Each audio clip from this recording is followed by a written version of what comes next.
এই কথা বলা যাবে না, থেকে দেন পরে। কি কথা?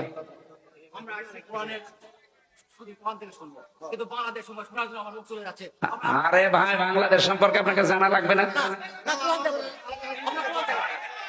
কিসের রাজনীতি? আপনার ভালো না লাগলে আপনি চলে যান। না না, আমি কোরআন থেকেই বলছি। আপনি কি কোরআন আমার সাথে বেশি বলছেন?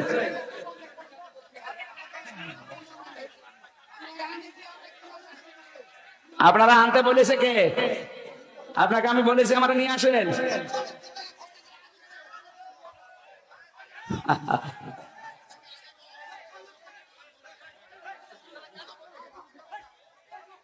আপনার কাছে কি জিজ্ঞাসা করে কথা বলা লাগবে আমার? এটা আগস্টের 5 তারিখের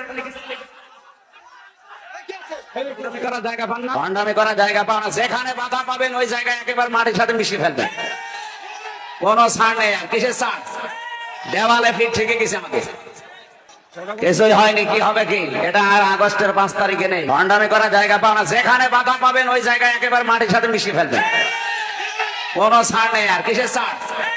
দেওয়ালে ফিট থেকে গেছে আমাদের। ও তো আর ভিকটিম না। ওরে যদি 3 বছর ওইভাবে আয়না ঘরে রেখে দিত, ওই শয়তান টের পেত। খেয়ে না খেয়ে জীবনটা শেষ করে দিয়েছে আমাদের। দেশটা ফকলা করে ফেলেছে, মাল পানি সব বাইরে পাঠিয়ে। আর এখন আবার বলে রাজনীতি হচ্ছে। ওর কাছে জিজ্ঞাসা করে কোরআন আমারে বলা লাগবে? আবার বলে টাকা খরচ করে। আয়, তোর টাকার জন্য এসেছে মানুষ। হ্যাঁ,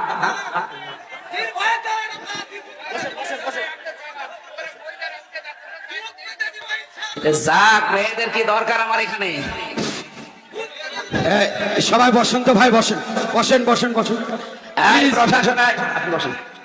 এই প্রশাসনে যারা আছেন, পুলিশ ভাইরা, ওই পাগলরে ধরে নিয়ে এক জায়গায় বসিয়ে রাখেন। ও পাগলরে ধরে এক জায়গায় বসিয়ে রাখেন। পুলিশ কয়? পুলিশ এখানে কি করে? কি প্রশাসন তো এখনো সে 100 জনের 90 জন ওই দালাল গুলো আছে।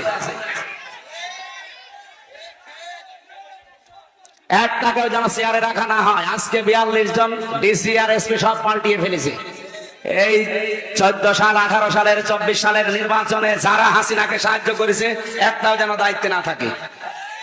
ডক্টর ইউনূস এটাই করছে সামনে। উনি অনেক বড় খেলোয়াড়। আপনি মনে করছেন যে বুড়ো মানুষ কি করছে? এই জন্য যারা প্রশাসনে এখনো নিরপেক্ষ হয়ে বসে আছেন, হাসিনার দালালি করবেন সামনে, আপনি সাবধান। ওকে ধরেন, ধরে এক জায়গায় বসিয়ে রাখেন, মনাজাত করে নিয়ে। ওরে আমি দেখছি।